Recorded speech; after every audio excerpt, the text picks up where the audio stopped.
How goes the family? Welcome back to Larry's Anything Goes. Hopefully, you guys are having a great day. It's Friday, the weekend is here, and we're rocking and rolling, and we're ready to go. I have a lot of special guests. Thank you for tuning in to Financial Monsters Podcast, episode 2. I have the great pleasure of having good old Michael Macklin, aka Money Mike. I cannot wait to bring this brother on. This is inspiration. Every time I see his videos, I have to share his videos, the whole nine, and we are blessed to have him here. Okay, we're going to have others tune in as well, but we definitely have to have the star come in because I'm just a humble servant. When I see this young man, I just feel like a peasant in the eyes of the king of finances. Okay, so that's why we have to have somebody like this on our great podcast. So, ladies and gentlemen, about to bring him in right now. How we doing, young man? Doing great, my brother. How about yourself? Oh, I'm enjoying life. You know, I can't complain, man. Congratulations on your retirement. I definitely thank you, sir. Definitely thank you. Oh, no problem at all. I know you're very happy about it and very excited about, kissing the 9-to-5 life goodbye and all that good stuff. I definitely thank God for it. And yes, I am definitely, truly excited to move forward and ready now to be a blessing to even more people. Absolutely, man. So please tell the audience a little bit about yourself if they don't remember. I mean, obviously you don't need no introduction, but go ahead and give them your background.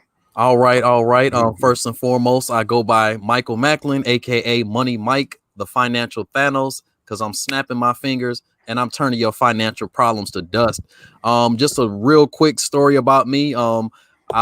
As Larry so graciously mentioned, I am a recent retiree from the 9-to-5 workforce. And I did that using a very simple 5-step method that I call income shifting. This is what I actually now teach to others, because my goal is to help at least 1,000 families achieve financial freedom as well. A little bit about those strategies is basically called income shifting, because what you're doing is you're shifting dollars back from the entities that are taking your money from you and essentially stealing your financial freedom. So what I do is I basically give you this 5-step plan that is going to help you shift your money back from the government, from big banks, and from big business, put that back in your pocket.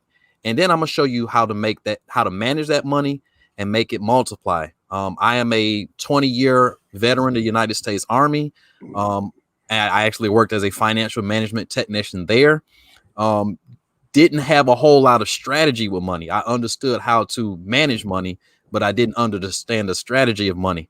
So I got taught the hard lesson of money once I retired and did my first tax return as a retired military person. I wasn't retired from the workforce yet, but I retired from the military. Did my tax return, thought I was going to get some money back, got disappointed, and they told me I actually owed about $3,000. So I decided, instead of to cry about it, I'm going to go home and educate myself. So, I went down the rabbit hole of how to, keep your money, ran into a lot of great strategies, partnered with a great financial success company, taught me some very, very important skill sets. And I decided, hey, you know what? I was blessed with some great education. So it was a passion of mine to help people. So I said, hey, listen, why not pass on the blessing? And, 3 years later, I am now financially independent and ready to bless at least, again, 1,000 families. I'm 50 families in. I'm like 950 left. So let's get it. I love it, man. Thank you so much. Thank you so much. Now we're about to bring in our other guest, Mr. Good old Christopher Edwards, my brother from another mother. Hey, how you guys doing today? What's going down, brother? I'm doing pretty good, man. Thanks for joining us, man. Sorry about the link issue. That's why I was like, hey, let me send the link to you again. Hopefully it works this time. It's all good, man. All right. So go ahead and introduce yourself, Mr. Edwards. How you guys doing? My name is Chris Edwards, owner of Reaching Out Consultants. My main business is basically a digital marketing consultant. What I normally do is I do as best as I can with small businesses, medium businesses, large businesses, bringing in more organic traffic to the business, bringing them more money at the end. My main passion is, just like Money Mike had just said, is helping people achieve their goals, whatever it is, especially when it comes to the business side of it. And I try to do my very best. I know that's right. Well, thank you, gentlemen, once again for joining me. I know you guys have a very busy schedule and whatnot. Well, not Money Mike anymore, since he's officially financially free. You know, I'm trying to be like you when I grow Congratulations, up. man. Congratulations. It's actually a lot more busy now. You surprisingly, it's actually I more believe it. busy now. I But it's on believe your it. own terms, though. That's the good thing. Exactly. Amen. Amen. Exactly. And that's what we all strive for. So you know what, brother? Like I said, you inspire us all. Basically Appreciate tonight, you know, it's all about not only just financial literacy, but it's really just all about a way forward, because you know a lot of podcasts, unfortunately, and shows, they like to focus on the negative and talk about what's wrong, but they never talk about any specific solutions and how these solutions can be implemented. And with all the individual success taking place within the African American community, and I'll start with you, Money Mike. What specific ways would you recommend on how we can move forward as a collective? Because we see a lot of, and I talked to Chris about this the other day, we see a lot of great individual success. But I noticed one thing that the immigrant community does very well when they come to the United States, because obviously a lot of times they don't have any choice. They move as a collective, and that's how they're able to, they might not be quote unquote financially free, but on paper, they own a lot more assets such as real estate and small family businesses and things of that nature. So please give us your expertise in that regard, sir. I honestly think that financial success has nothing to do with actual money, more so than faith and belief in what can be done. I feel like our community lacks that faith. We've been let down by a lot of systems, and we definitely have been the victim of a lot of things. However, what we have to now kind of look at, we have to, kind of let go of the past. Don't forget the past, because you're doomed to repeat it if you forget it. However, you have to now look at, okay, what about now? What can I do now? Now there's a lot more opportunity for our people out here, and despite the past, it left a mark on us, and I myself included. We all had our bad experiences in life, with the system, with other people, with life in general. But again, I'm a firm believer in the power of faith and in believing in what is possible. We have to start dreaming again. A lot of us, we've given up on our dreams. We've resigned ourselves to the status quo, thinking that's what life is. So if I was to say anything to anybody, that would be the first thing that I would have to say, is we have to get our faith back and get that fight back in our hearts to believe what is possible. Plenty of people are out here, doing great things out here, with stories that would make you give up if you were in that situation, and they've turned those things around and have seen success that some people only dream of. So it's definitely possible, but we have to first believe that and move in that belief. I couldn't agree with you more. What about you, Chris? Yeah, actually, I'm just going to add on to what Mike was saying, because he's absolutely right on that. Like I said, OJ, we talked about this quite a few times, and we've known each other for over 20 plus years. So we have seen things in our own community for us trying to do things differently. And we have our own peers telling us, oh, that's not going to work. You can't do this. Or then you tried that before and it failed. Well, having a lot of the communities, they failed numerous times before they got it right. Correct. So for us, just like Mike said, we can't give up. We have to keep pushing. Right. And once we get it right, we have to also open our hands and basically grab one of our friends by the hands, like, come follow me. Right. So you don't make the same mistake I went through. Follow me, my patterns with a similar skill you have, and we can get there.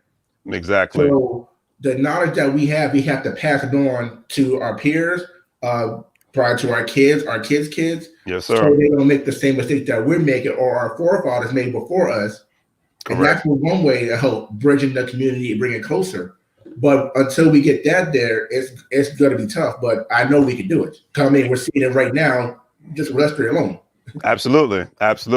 And to add, and I'm sorry, go ahead, Mike. Yeah, Larry. What I wanted to say real quick, I wanted to take your time. Caveat a little bit more what our brother just said, but also you kind of mentioned how others come into the country and begin to do well for themselves. And that's something else that I want to discuss as well really quickly is, you know, they come into the country and they work together, they stick together, and you know they build together. Yes. And that's something, unfortunately, you know, we're lacking. Mhm. We're already in America, but unfortunately we don't come together like that. And you know, for instance, you know, some of those communities, they'll live in a house, you know, 5-10 people in one house, Mhm. and you know, build together, you know, start to branch out, you know, buy stores together, different things like Mhm. that, and then they'll, you know, start to get their own places or whatever. And that's a good form of humility, one, and two, it's just a smart thing to do. If you don't have it yet, you know, come together, build together, you know, don't be ashamed of that. You know, it's, we all have to start somewhere. Yes, So, sir. you know, come together, build together, and then you can begin to branch out, you know, but don't let pride, don't let, you know, trying to look, you know, good for somebody, you know, stop you from doing what's smart. If you don't have it, you just don't have it yet. Work Amen. together with your brother and your sister, build it, and then, you know, you'll have whatever you want at that point. So I wanted to just touch on that's how most immigrants do it. They come into the country, they come together, they Mhm. pool their resources, and then, you know, they begin to grow. And that's something we're lacking as well. We're not coming together. We're Exactly. all apart, you know, thinking it's just going to magically, you know, work out, and it just doesn't work that way. A quote that I want to just end this on is, you can go fast alone, but you Mm. can go far together. Amen.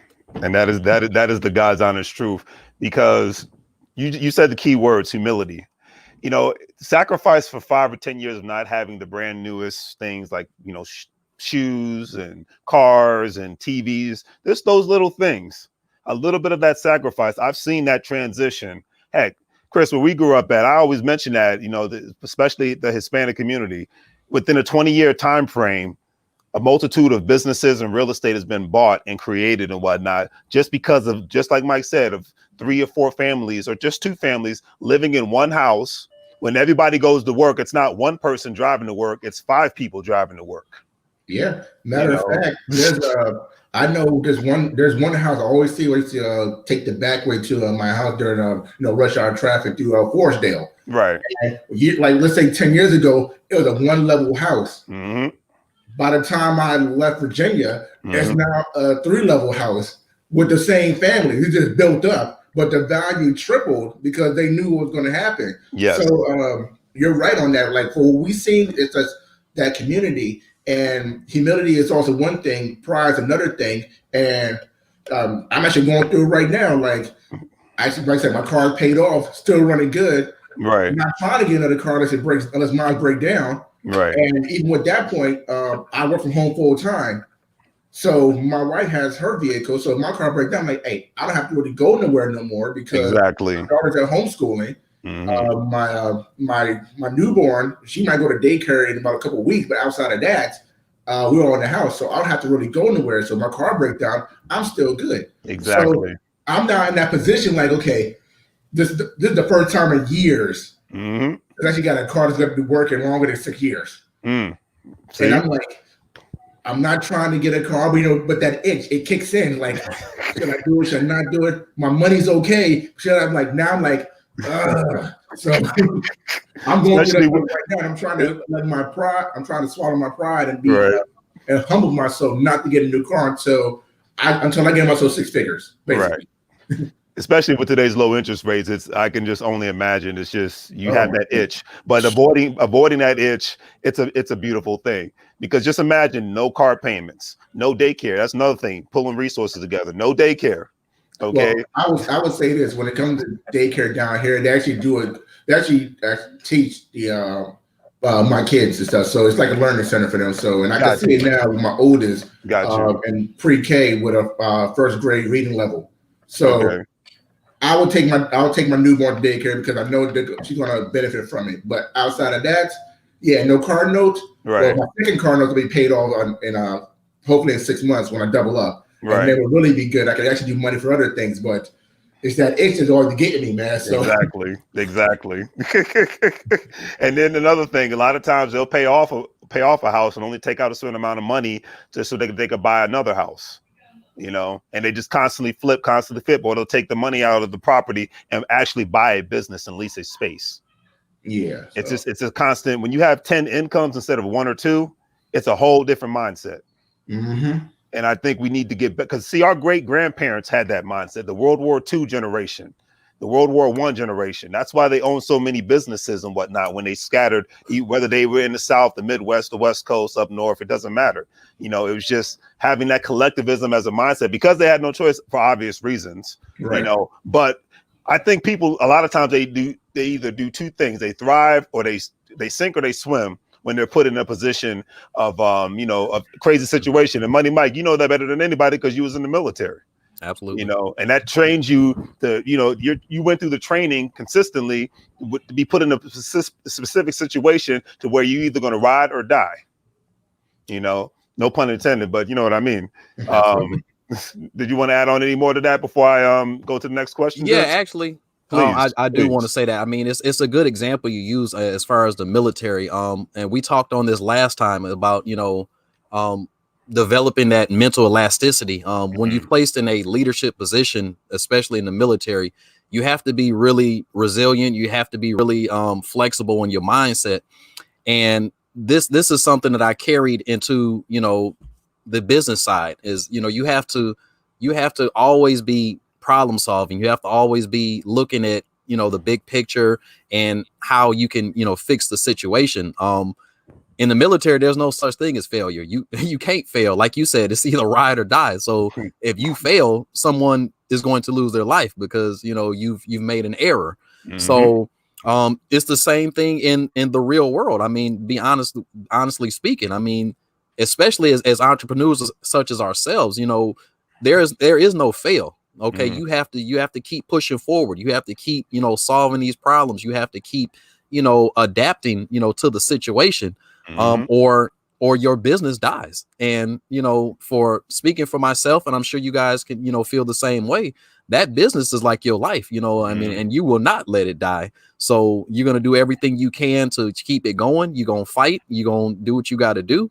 Mm-hmm. And it's a great thing. And again, more people need to adopt that mindset of just, you know, the mental toughness and the mental flexibility. That's where, you know, to cut this real short, but that's where reading and other things start to come into play. It helps you develop that mental dexterity because now when you learn more information, your mind creates more options. Mm-hmm. And that in turn, now you're a better overall business person or person in general. Mm-hmm. I couldn't agree with you more. And speaking of reading, what is your favorite book, sir? Your top three favorites? My favorite, I mean, it's gonna sound generic, but Rich Dad Poor Dad was I should have known. I mean, and I'm gonna say that because he really taught me to think, you know, like a millionaire or a billionaire. Like you have to think big.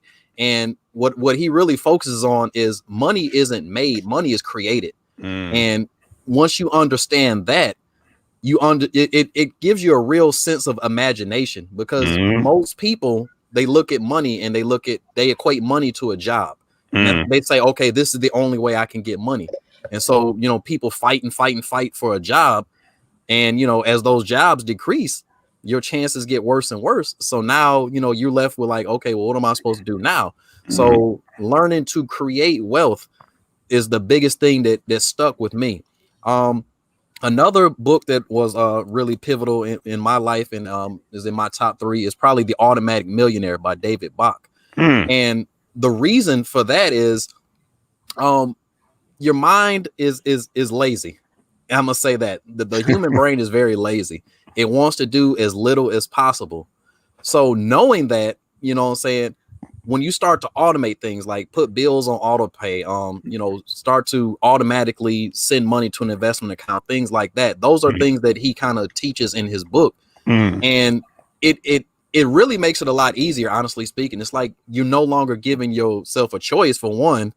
And two, again, you don't have to think about that anymore. So the brain is tricked into, you know, okay, oh, well, he ain't doing nothing. So, you know, you go ahead and it works very easily. And probably my third best book, I would say The One Thing. And the reason for that is a lot of people when they you know enter the business world, you know, they trying to do a million things at once. You know, and one of the things that they teach in the one thing is, you know, you're not allowed to move to the next thing until you finish, you know, the first thing. Multitasking used to be this thing that I was like big on. Like, you know, I thought this was like so important. Like if you couldn't multitask, like you was just jacked up. Right. But and a good comparison that they use is, okay, like trying to drive and, you know, maybe look at something else. You know what I'm saying? So obviously if I'm trying to drive a car, but I'm looking over here, there's no way I can do that, or I'm gonna kill somebody. You know what I'm saying? So it's all about focusing your energies on one thing before you move to the next. It's like a domino effect, and it really helps, you know, calm your mind for one, and two, it really helps you to get a grasp on what you're trying to do. And for me, it really helped me create like vision, because it was like, okay, once you understand each component of what you're doing, it's a motivating thing, because, you know, okay, once I do this, then I can do this, then I can do this. And it's really motivating for keeping on your goal, keeping that stride going, because now you know where you're going, and you know each step along the way. And as you start knocking out those steps, it gets more and more exciting. And for me, that's what helps keep me going. Like phase one of my plan was to walk away from 9 to 5. This is just phase one for me. So I said I have to knock that out first. So that's what kind of focused my actions up to this point. Now that I've freed myself from, you know, the 9 to 5, now it's time to, okay, now let me bring my brothers and sisters on. That is going to be my measure of success. When I'm able to bring those 1,000 families to that point where they can choose to walk away as well, then I can say, okay, well, now phase 2 is done and I can move on to phase 3. So those are my 3 picks. Robert Kiyosaki's Rich Dad, Poor Dad, The Automatic Millionaire by David Bach, and The One Thing. I know one of the guys is Gary Keller. It's two authors, but Gary Keller is one of them. Okay, that's what I'm talking about. And that's very inspirational. And the fact that the way that you're speaking about those books with such conviction and whatnot, I can tell you probably read them over and over again and whatnot. You know, study them like a Bible in a sense. Absolutely. How about you, Chris? What are your 3 top favorites? Well, he definitely nailed a couple that I read. The One Thing, I actually just finished it. Matter of fact, I actually have the Do Not Disturb. I'm doing my One Thing sign on my door right now. So I know exactly talking about that book. Focus, because just like you, my mind do wander. So to keep myself on track, that's one thing. But the 3 books I'm actually going to talk about today. The first book I've actually been reading it's the second book I've read outside of Rich Dad and Poor Dad, was Think and Grow Rich by Napoleon Hill. There you go. I'm reading that right now. So I read that. It's just all the stories that I'm reading, like all these people with like certain situations, and they still prevailed to where they wanted to be at. And that's more like inspiration for me. Like, hey, some people have just during their timeline have some of the backgrounds what I'm going through, what I'm struggling with, and they still to persevere with less resource than I have. So basically, by reading that book, I have no excuse for me not succeeding myself. The second book I say was the 4-Hour Work Week by Tim Ferriss. That right there opened my mind on so many things. Yes, sir. I mean, this is my job. I send a couple emails here and there, and I even put in my message like, "Hey, I only read emails around this day and time." And so it actually worked. So it works. I couldn't negotiate a higher salary yet.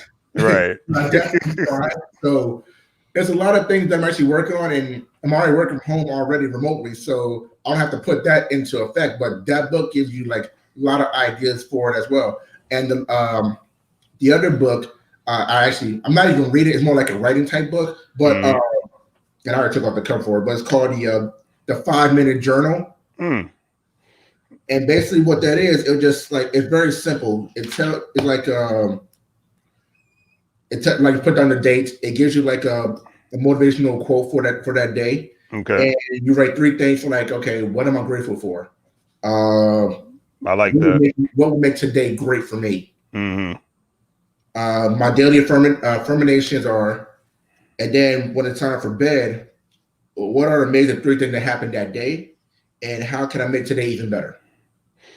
So I do that on a daily basis because, well, it also keeps, just like that one thing, it keeps me on track of what I want to accomplish. But at the same time, because my journey is not finished. Right. So when I want to get to the point where I can say, okay, what have I done? I can go back to this, and who knows, I might write a book about it. Exactly.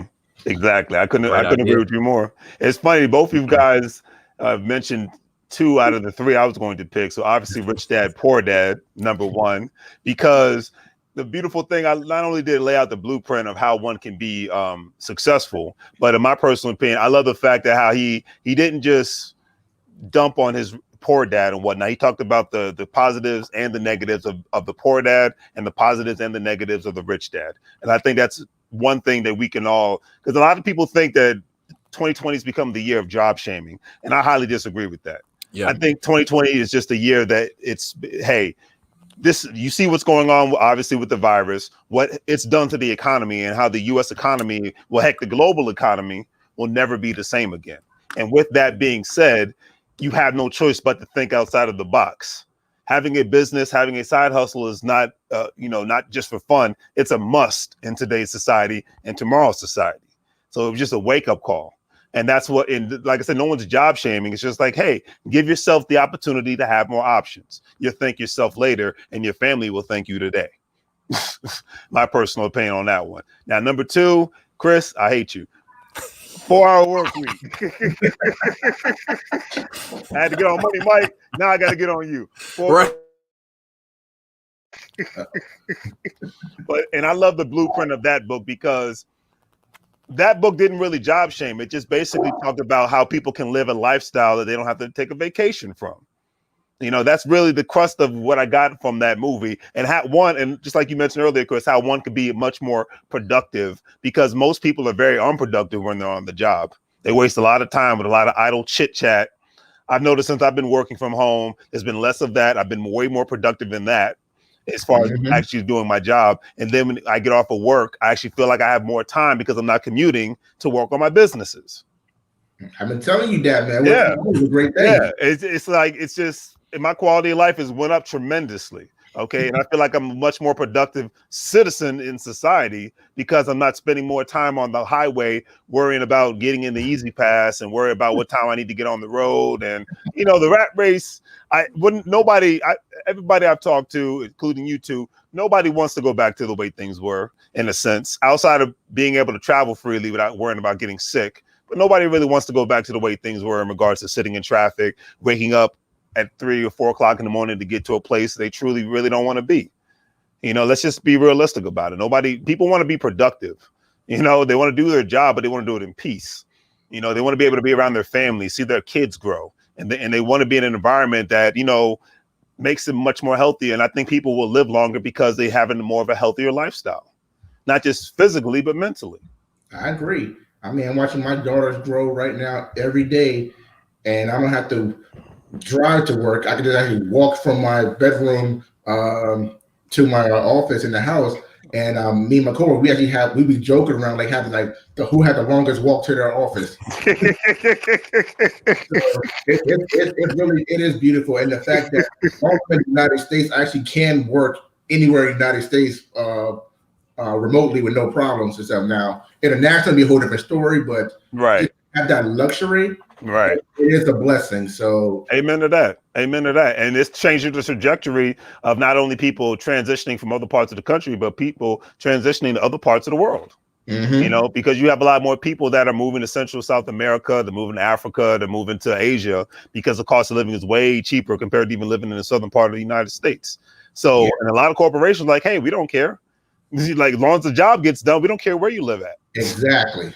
So it's like, Singapore and Korea and Thailand, Mexico. I could keep going on and on. Ghana, you know what I mean? These people are, especially now that the borders are opening, I guarantee you're just going to see a bigger influx of Americans going there, not because they hate America, but it's just about the dollar. That's all it is at the end of the day. You have people that are bi-coastal in the U.S. and you got people that are bi-country in a sense. And I don't see anything wrong with that. But I could go on a tyrant about that all day. My third favorite book is Dr. Claude Anderson's Powernomics. That's like my Bible, because it lays out the blueprint. People call it, some haters call it irrelevant. I say it's going to be relevant till the end of time, because it's laid out the blueprint, how things was, how things are, and how things can be for the African American community.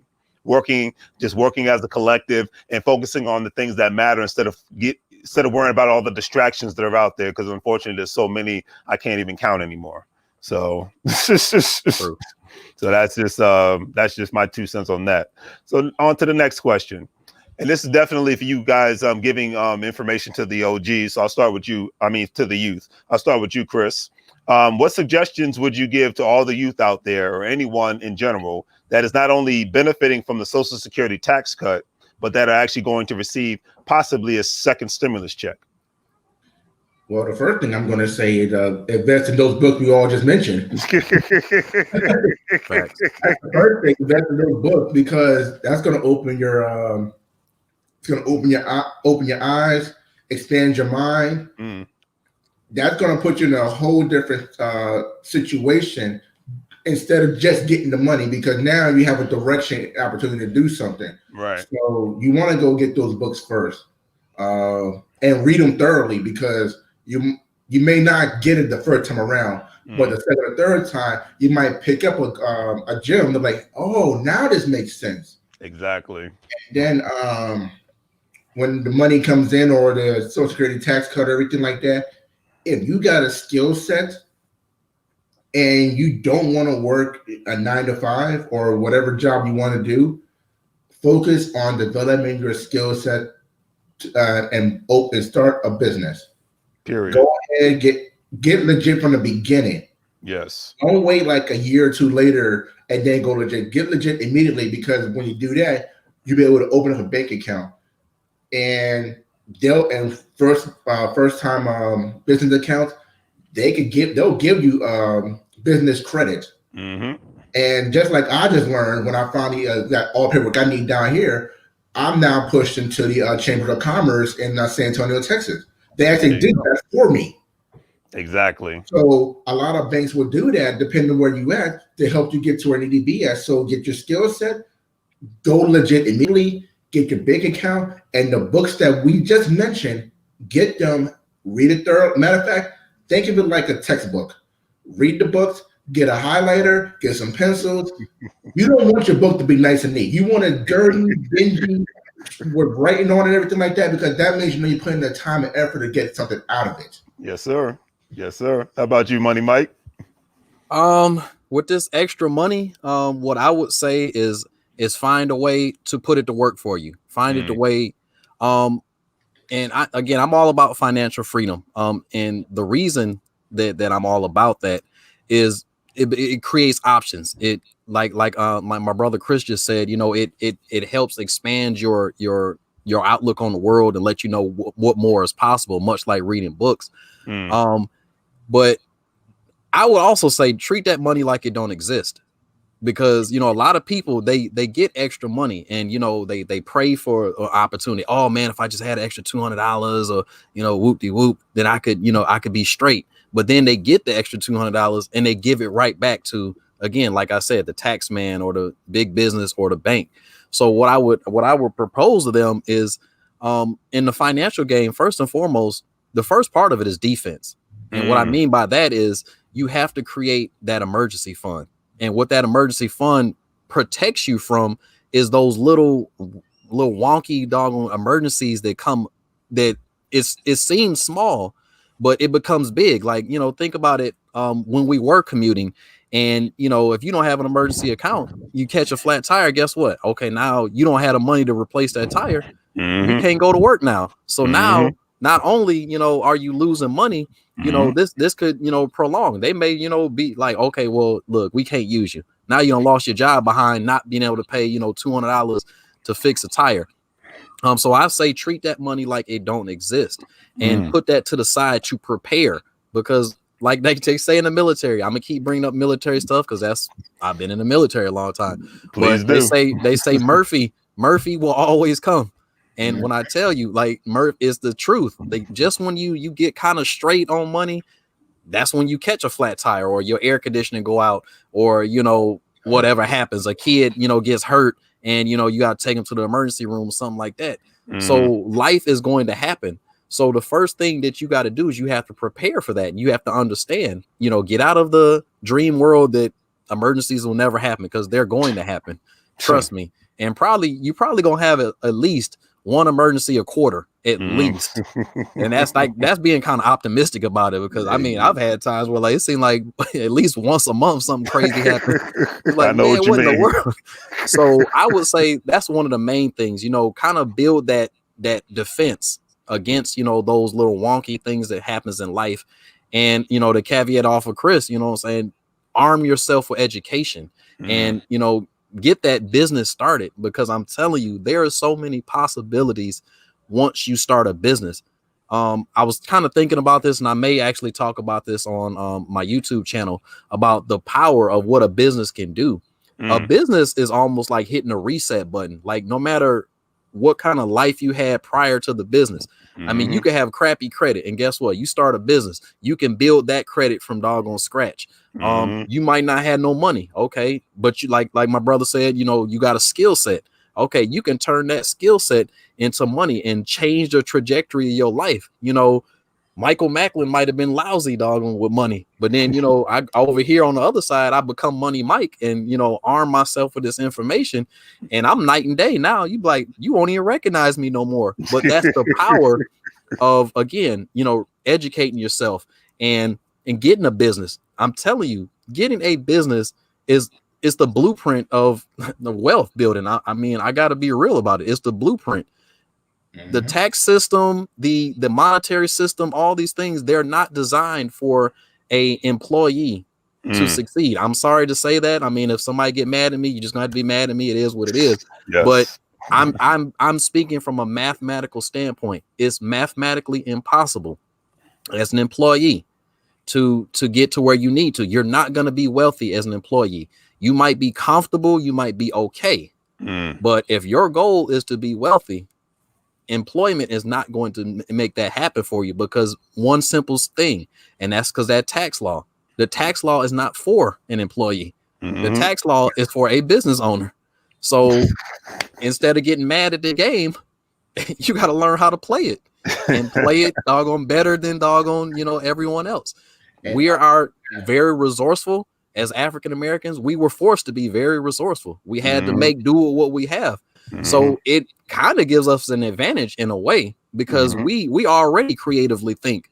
But if we use that creative mind for things other than, you know, crime and, you know, poisoning our brothers and sisters and stuff like that, and use that to build businesses, to use our skill sets. I mean, it's a lot of smart people out here. Yes, sir. And if they use those skill sets and like that little bit of money, I'm telling you, people think it takes a lot of money. It really does not. And, you know, we get that social security check, or we get that, you know, stimulus or whatever. Have a plan. Get ready. If you're not planning for this, get ready. You know, it's not going to happen until after the election. Our president has kind of made that abundantly clear that he ain't even looking at that right now until after the election. He like, look, I got to see if I'm still in the office before we even talk about this thing. But use this time to prepare and think about, you know, that's a great question. I'm glad you asked that question, because hopefully they got people thinking now, okay, when this money does come, what should I do with it?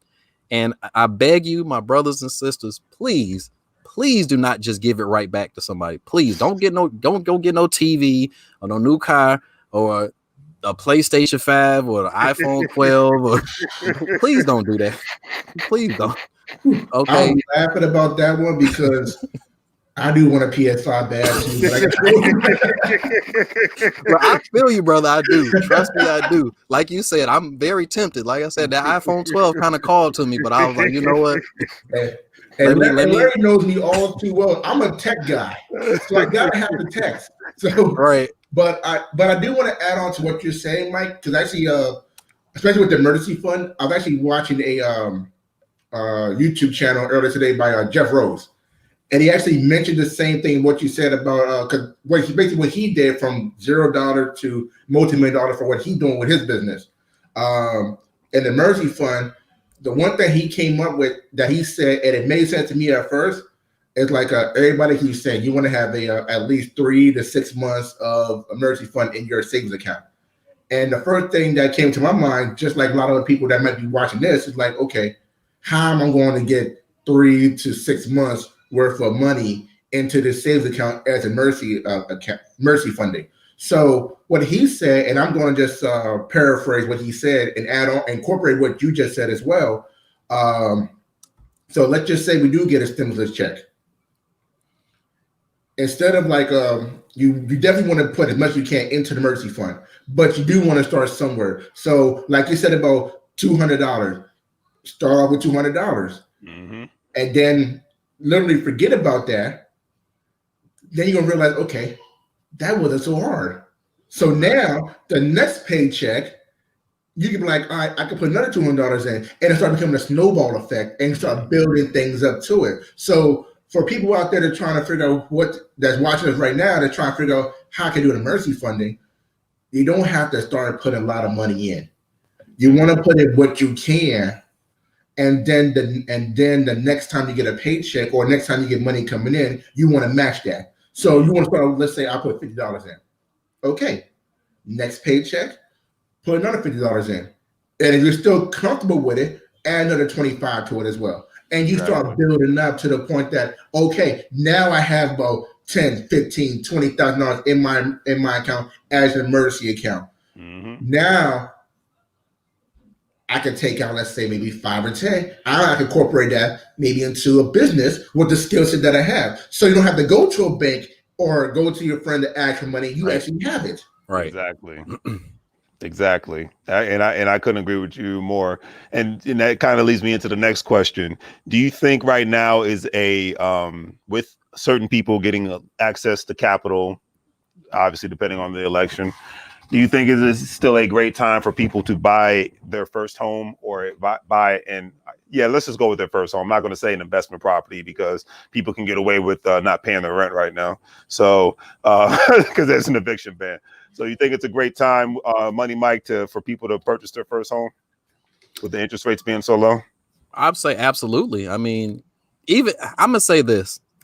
First and foremost, y'all might say I'm crazy when I say this, but I'm gonna say it anyway. Honestly, the interest rate to me, and I'm gonna say me, the interest rate don't really matter because I understand a different method to pay off homes much more quickly. So the interest rate to me don't mean nothing because I'm gonna pay that thing well far in advance. But what I will say is to that person who this is a great opportunity because now the percentage is lower, meaning it's gonna cost less. But home ownership, much like business, is key because you got to own something.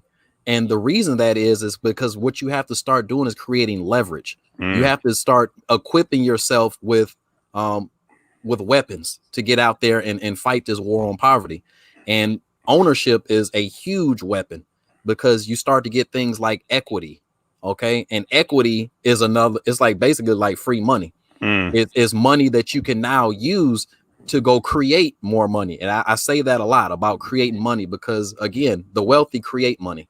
So once you start to understand like things like the concepts of leverage, the concepts of creating money, this is the rich man's mindset. OK, that's how they work. They create leverage. They create multiple streams of income and they simply create wealth by credit, leverage, and just understanding how money works. So for that reason alone, it is a great time to get yourself a property, get yourself in position to where you can now start to take advantage and have yourself some leverage. That appreciation. I mean, a house is always going to appreciate. It's just how it works because inflation is going to drive that price up. So your house is always going to be worth more and more every single year. So now, once you get yourself in position, now you own it. Like I said, now you have leverage to capital. And crazy things make the value of houses go up. My house value went up by like $20,000 just because they built the Amazon by me. You know what I'm saying? So like, you know, I'm just like, all right. Well, I mean, I appreciate you. But, so thanks, Jeff. Right, appreciate you, Jeff. But that's why I would say yes, this is a huge opportunity. A lot of people are looking at this as a bad time. I mean, and not just the housing market, but the market in general. This is a great time to, you know, get your hands on some things, to own some things. Okay, the value of certain stocks is going down. Okay, that's just like, okay, clearance sale on our Apple. You know what I'm saying? Like, you know, I'm like, okay, like, all right, y'all, it's going. That mean it costs less. So now, you know, okay, you might not could afforded it before. Okay, let's jump in here and get a little bit of this. Because guess what? History has shown us it ain't gonna be down forever. It's all throughout history. It's been doing this. It might do all this, but overall is doing this. Exactly. So these supposedly bad times, honestly speaking, are opportunities.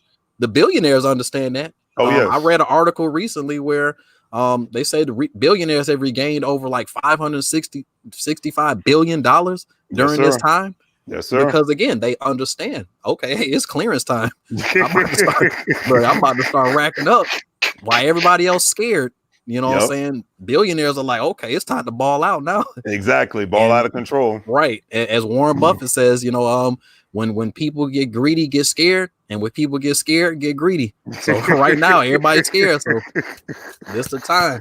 I'm telling you, I'm way off the subject, and my apologies. No, you're on the money, brother. To answer your question directly, yes, get a house as soon as possible. I'm trying to get some more houses. I ain't gonna lie to you. That's right. I'm trying to get some more because, like I said, same here. This is the time. They even call it a seller's market. That's okay. Look, that's okay. Look, that interest rate is real low. So, all right, let me get some of this. And then, like I said, when the time comes, all right, let me start letting somebody else pay for that house. Exactly. And life is good, man. And the beautiful thing that you mentioned that, because, you know, now that November is almost here, the curve is coming. And that beautiful real estate curve is that most people don't want to sell their houses during Thanksgiving and Christmas and New Year's. All right. The market that I usually buy in Reading, Pennsylvania, I notice now that the houses that I was like, I'm not going to buy that. To me, it's too much. Now the prices have been going down 5,000 or 10,000. So now it's like I'm the kid in the candy store and I'm ready to go buy something. Go get it, brother. Go get it. So Philadelphia, Reading, here I come. Okay. Because I knew, you know, I knew the time was going to be right, and I just had to wait. Sometimes you got to be patient, but you know, all good things, sometimes they come to those who wait, and they come to those who work their, you know what, off. So yes, sir. How about you, Chris? I'm gonna agree with both of y'all. Yes, get a house. Like I said, I'm probably between you guys, I'm probably still the new guy with a home. I finally got my house got it built from the ground up, so it's 4.5 years. And all them years, I just started to learn things while I'm going along with it. Learned about what an escrow really was, and then also learned what it's called an escrow refund at the end of the year. So I learned that stuff. Like, so I put my money in the escrow to take care of, you know, property tax and including the mortgage, everything like that, and my insurance. Now that y'all saying I paid too much and I get that back. Now they say I need to get it back in cash, or I can put it back towards my principal account. And I'm like, but I get this is nice. At the same time, I just got a brand new elementary and junior high school just built like down the street from my house. So my property value went up extra $20,000 to $25,000 right there. Absolutely. And like I said, I don't know the interest rate down here in Texas, but as you already know, Larry, the prices down here in Texas is very, very reasonable. Oh yeah, absolutely. compared to Northern Virginia, I should say. Oh, absolutely. Especially given the fact that Amazon's East Coast headquarters is here now. So the prices have, I mean, I told you how they bought a house in my neighborhood a couple of weeks ago at a tax lien auction for $30,000. They flipped it and they sold that property for $450,000. Okay. Come on, man. So I'm big on the tax liens. So that's why I said it's like, come on. And guess how long that house is on the market? 3 days. You see, COVID-19 people. 3 days, Northern Virginia. That's all I got to say. You see, now that would have been a good time to go to Mint, get a loan. Pay that back in 3 days after that. And the crazy thing is, I didn't even realize the house was in delinquent tax property because unfortunately, the woman who lived there, she passed away a couple of years ago. Oh. And the family's from Nigeria, very nice family. Wow. But I didn't realize that they kept the house. The house has been vacant for years now, and I didn't do any research because my market's not here; it's in a cheaper market. But yeah, I found out. I walked over and asked people who bought the place because next thing I know, they show up with the sheriff and they're getting the keys, and I'm like, okay. Then they flipped the house three weeks later. That's crazy. That's the American way, I'll say lesson learned for you, LJ, on that one. Hey, Ryan, thank you, man. I appreciate that. My buddy Ryan that I work with, he definitely gave us some love and whatnot. So thanks, Ryan. Appreciate that. But that's, I think it's a great time. And I'm seeing like my real estate agent friends, they are killing it in the game.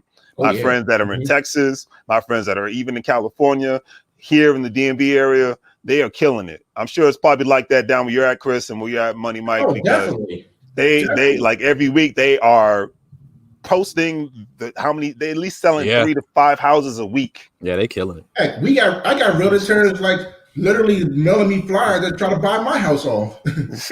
Yeah, I got a couple of them letters. Oh yeah, the wholesalers. Oh yeah, they're out there. Oh, believe that. Yeah, we buy houses, guys, because I'm one of those guys. So yeah, we're definitely we're circling. Nothing wrong with that. We're definitely circling. But it's like you said. That's one. I'm glad you said that, Money Mike, because we need to hear that kind of positivity. And I'm glad you said the same thing, Chris. It's actually one of the greatest times to be alive right now. Yeah, it really is, to see this shift.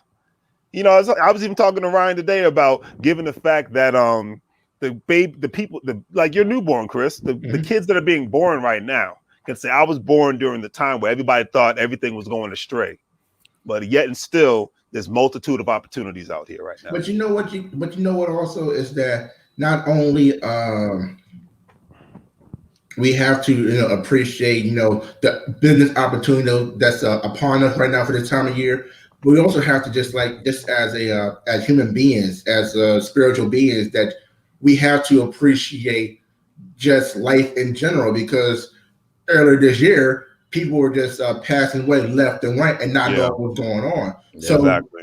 2020, I now see it like as a token of appreciation that my loved ones are still here. Unfortunately, my grandmother did not, but the majority of my family, we're still here. We're still living strong, prevailing, and the majority of them are in New York. So for them to still be going, just surviving and just getting better, and then for us down here in Texas, we're just learning like everything else. We're appreciating things. I'm appreciating life more, especially my newborn being born a couple months ago. I'm appreciating life more once again, because now I am taking more time with my newborn, because I'm working from home full time. I have to go to a job, to my location, to work there. I'm actually at home. My oldest, she has a desk right behind me, so she did her schooling while I'm actually working during the day. So that's actually a very fun and interesting thing. So we have to take everything to appreciation. Then on the business side of things, like you said, business can get a lot better, but we're definitely great to what we have right now. Exactly. So we got to think positive on it. There's no negativity that's going on in 2020. It's never positive. Heck, even I hate to be political, but even the debate last night, that was pure comedy for me. Oh, you know what? I'm actually looking forward to Saturday Night Live now. So go ahead. Yeah, it was pure comedy. To me, it probably was some people might say negative things here and there, but I was laughing my tail off because by this time, if you don't know who you're voting for, chances are you're not going to vote at all. So why even bother watching the debate, getting all emotional about what he said or he said? We just kick back, just have a laugh because you already know in your mind by this time you already know who you're going to vote for if you haven't voted already. And at the end of the day, no matter who's in the White House, who's in the governor's house, I know what I'm doing for me and mine. You all know who he's doing for you and yours. Right. And that's all that matters at the end of the day. Mm-hmm. And we can agree to disagree and move on with our lives without disrespecting each other, getting overly emotional. Oh, we do it all the time. We can agree, disagree, have a drink or two, and then talk about a business opportunity that might benefit both of us. Exactly. Thank you, because that's what it's truly all about. Okay, so now to my next question. The next 5 years, no matter who wins the election, is going to be rough and very interesting all at the same time. What suggestions would you all give to the to people out there who are planning to remain in the workforce for the next 5 years? Start with you, Money Mike. Okay, so what I would say is to the person that that plans to stay in the workforce for the next 5 years, I would strongly, first and foremost, I would get the mindset that job, you need to look at that job as simply a tool. Don't look at that job as the end all. Don't look at that job as like the oracle of whatever, because if you haven't learned anything from this pandemic, that job can go away just as quick as the snap of a finger. Mm-hmm. All it took was, people to have some flu-like symptoms, and a lot of businesses went under. So do not depend on that job. Get yourself in the mindset that job is a tool designed for you to basically implement whatever plan you have in place, okay, for your dream life. Now, I'm not saying that to shame a job. I am the last person that would shame a job. A job just least recently left my life. So, I mean, look, I'm no different than anybody else. I work just like everybody else. But that's why I'm saying what I'm saying, is because as a person who formerly had a job, you have to get yourself in the mindset of, listen, this job is simply a tool.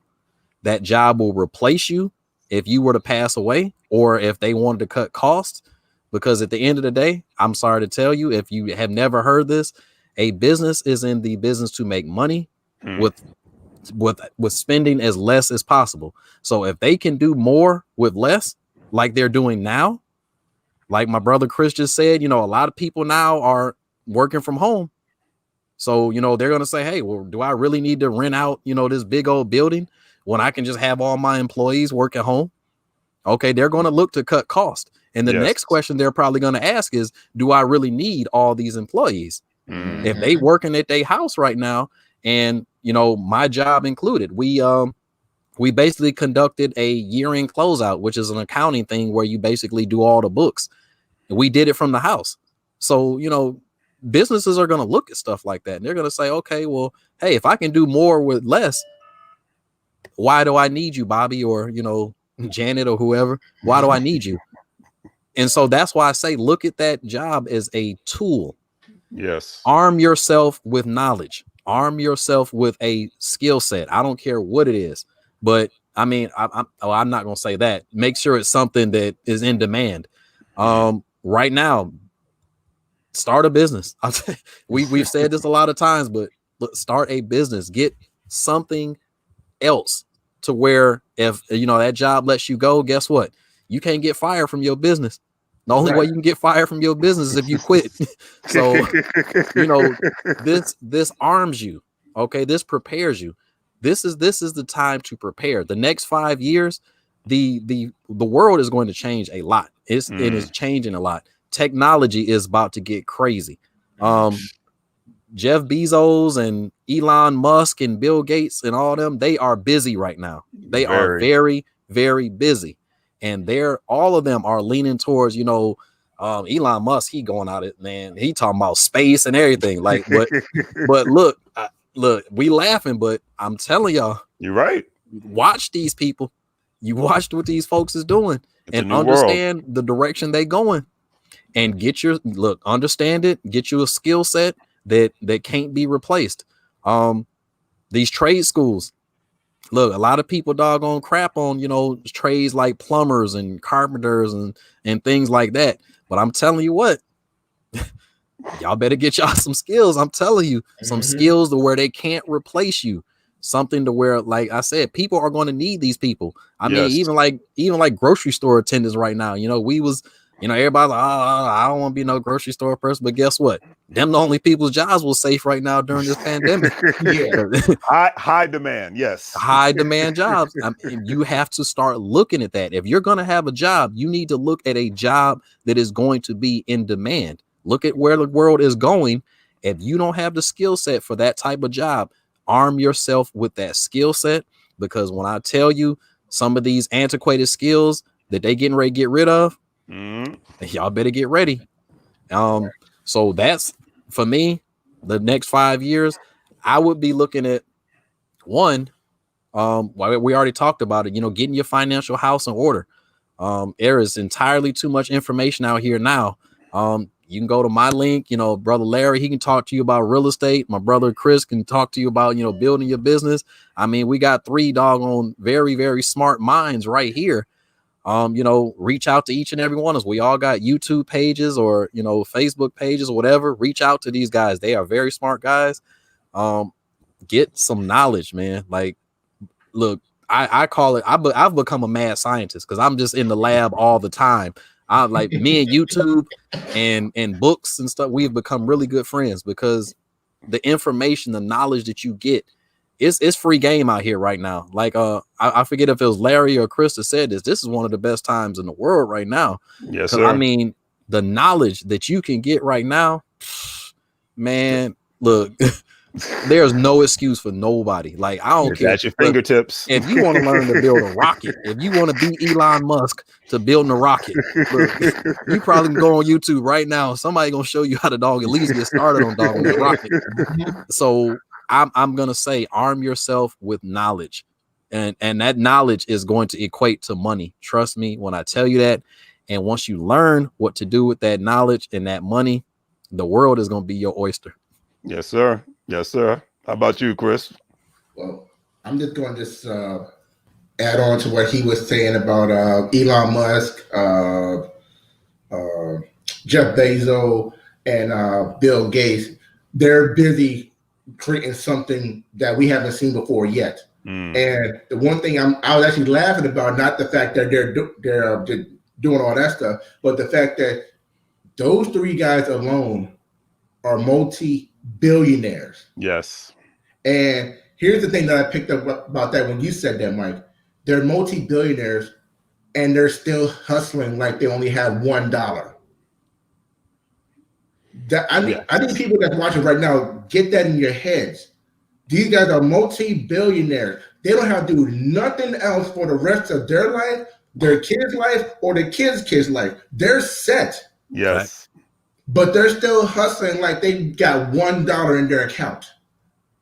Yes, sir. So my dad tell me this all the time, and even though as I'm building my business and everything like that, he still will tell me this, like, old fools used to be young fools.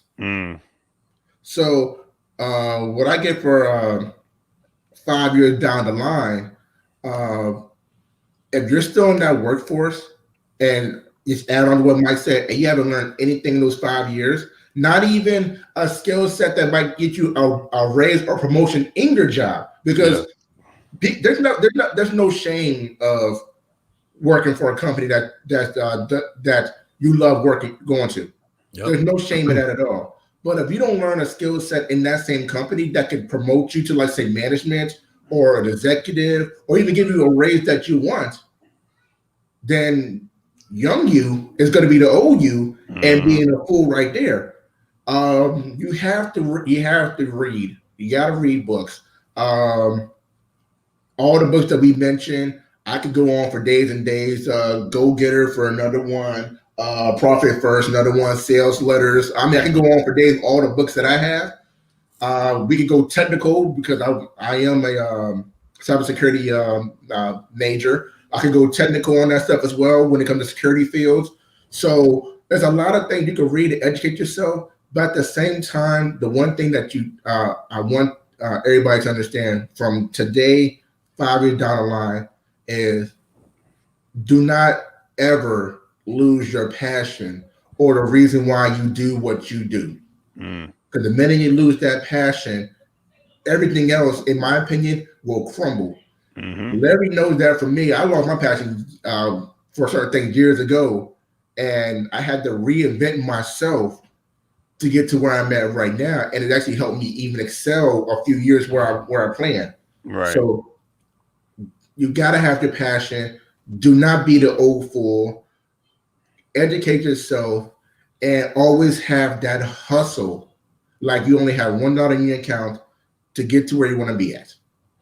Amen to that. And to add on to that, do what we're doing right now. Click with people who are like-minded. Because the worst thing that I see, and I even had this problem, I'm guilty of this myself, is always being surrounded by people that are on the way different journey, total different mindset, and they're totally content where they're at. You just said something, both of you guys. Jeff Bezos, Bill Gates, Elon Musk. These people could have stopped working a very long time ago. Mark Zuckerberg, Mark Cuban, Damon Johns. I could go on and on and on. These people could have stopped working a long time ago, but they love what they do and they're passionate about. I think the passion keeps them going because they know once the passion is gone, everything else can be gone. Just like that. And I don't understand why people think it's cool to just come home and binge on Netflix and binge on whatever else for hours on end, but don't come home. I told my friend Ryan today, I was like, hey, when I get home, I'm 4, 5, 6 hours is dedicated to my businesses, whether it's Larry's Anything Goes, whether it's Patterson L Properties, whether it's, Patterson Rental Properties. That's my focus. I don't care about who's running for president. I don't care about what stats are in the NFL. I don't care about whenever you even hear me talk about a celebrity, it's because they're talking about business. It's not because of who they slept with and all this other stuff, a stupid comment. If they're talking business, they got my attention. I love Nipsey Hussle because he was a businessman more than he was a rapper. I talked about Ice Cube because he's a businessman more than he is a rapper now. Yep. So you're not going to hear me talk about a celebrity unless they have a business mindset, because that's when they catch my attention. Nothing against Cardi B. She doesn't have my attention. She is who she is. I had no hate on her, but does not have my attention. I'm glad that she's very successful, and I wish her well. I wish everyone well. I don't hate on anybody, but that's who has my attention. Okay, and you have to, if you're talking business, and the next person's talking about for 24 hours a day who their football team is playing and whatnot, or who they're hanging out with outside and whatnot, then it's like two different worlds. It's like Mars versus Venus. Facts. And that's why when I saw Money Mike and I saw his video, it's like, I know I'm going to love this guy. I'm going to love this brother. I got to talk to this man. I could pick his brain. He could pick my brain. We got the same mindset. Chris, we've known him since we were kids, elementary school. So we've always had the same mindset. The list goes on and on, but that's the kind of people you have to surround yourself with. Okay, same journey, same focus. Even if it's not the same journey, at least let it be the same focus so that you can stay inspired. Because there's certain days I don't want to do what I have to do, but I see a video that Money Mike puts out there. I share it, like, all right, let's get back to work. Yeah, for real. Chris will put a blog out and whatnot, sharing his business and whatnot. All right, let me get back to work. Fred, the stock brother / credit repair guy, he puts out a stock tip every day. Let's get back to work. That's what you have to be surrounded by, the people that are going to inspire you, not drain you. Facts. Yeah. And I'm going to add on to you, El. Like I said, we known each other. At least I think I just turned 10 when I met you. So that's a long time. But there's been plenty of times on the positive note that I know I could have caused so much trouble trying to do some things. Right. And you definitely was one of those guys like, nah, don't go down that route. You won't get so much trouble. And look, the one thing you said that had me laughing when we were kids, like, listen, if my mom finds out she's gonna tell your mom, and then I'm gonna get in trouble because I didn't start your forehand. So you're not gonna do this. Facts. Nah, I can feel that too. Yep. Because you know that's how parents were back then. You know, yeah, our family They is like didn't play. we had a neighborhood, like literally, we had a neighborhood where we had close knit friends, Community. and all their parents knew each other. So we like one person could not get in trouble by himself. Yeah. Everybody's going to get in trouble because we're like, if we get in trouble, our trouble is serious. So we're like, if we get in trouble, they're getting in trouble because they didn't have what it takes to stop us. Exactly. Now, do you all think that retirement is going to, what do you think is it going to look like in the United States within the next 20 or 30 years? Because pensions are becoming a thing of the past. So what do you think, Money Mike? I'm going to say this. I'm going to go back to the Army again. But I'm going to do it. All right. Let's talk about that. Let's talk about how the Army has changed their retirement. Okay. I didn't know that. Once upon a time, for many, many years, you do your 20 years, you get a check for the rest of your life. That's going away. Yeah, I think it's already gone away. Are you serious? So essentially, what they're doing now is they're treating it the same as like a 401k. Now you have to invest into that program, and they're not going to pay that out until you reach retirement age. I forget what they call it. It's some new Army plan. Wow. And folks that's coming in around this time, they're not getting that old plan. They're getting this new plan now where, like I said, if you don't invest nothing, you ain't getting nothing. So I think a lot more, and I must tell you why this is going to happen. It'd be a lot more prevalent, a lot more places. Wow. Think about when pensions are dying. Yes. I mean, there's very few left now. Yeah. Because basically business owners say, wait a minute, that don't make no sense. They say, why am I paying this person for the rest of their life? I'm trying to run a business. So if that person gone, they basically lobby to, Senates and things like that. Say, hey, listen, why don't we just create a program where they have to, put their own money in there. And so if they don't invest, that's on them. And so basically that created the 401k, the TSP, the 503B, all that stuff. Those programs got created from that mindset. And if you don't think business owners are still thinking that way, okay, how can I trim more fat? How can I trim more? How can I pay less? Trust me. And just like the military, they jumped on it.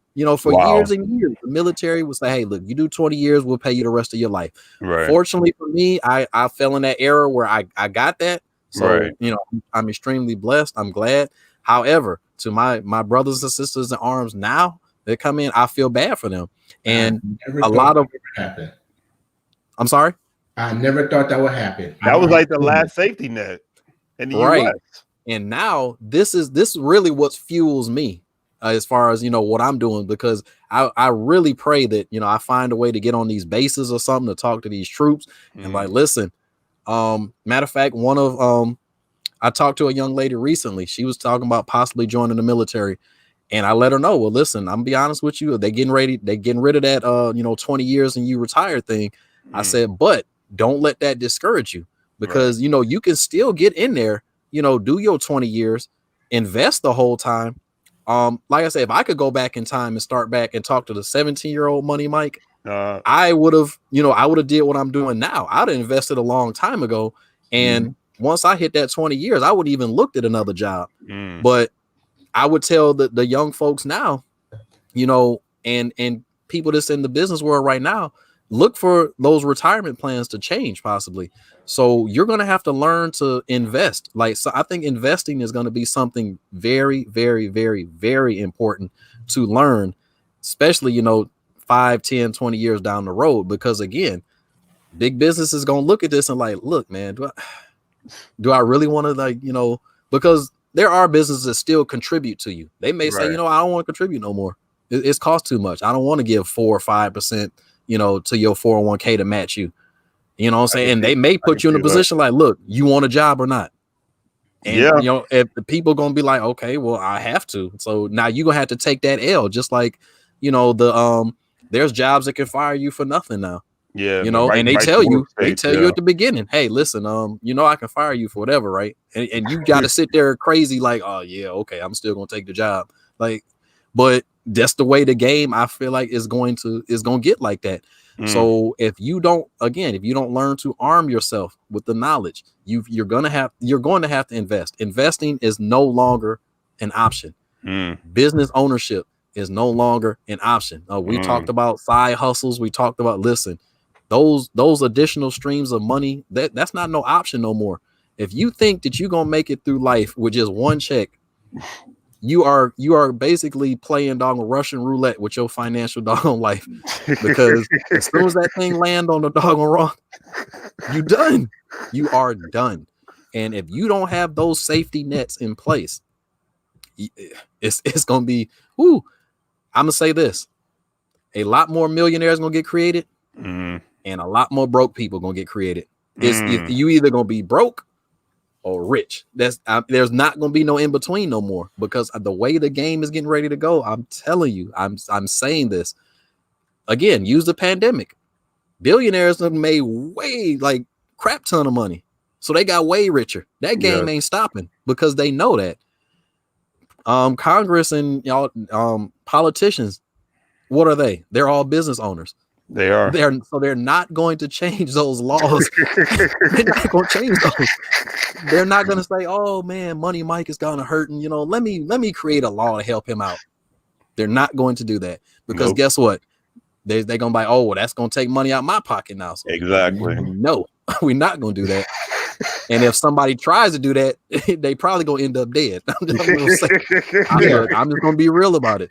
That's so, when you mention the whole thing about politics, like, man, I'm like, I don't put no stock in politics. I'm like, listen, you do not have nobody's interest in mind but other business owners. That's Congress is just, in all these, the president, all those, they're all business owners. They doing business deals together. And other countries involved. Hey, China, y'all trying to do this? All right, man, let's talk.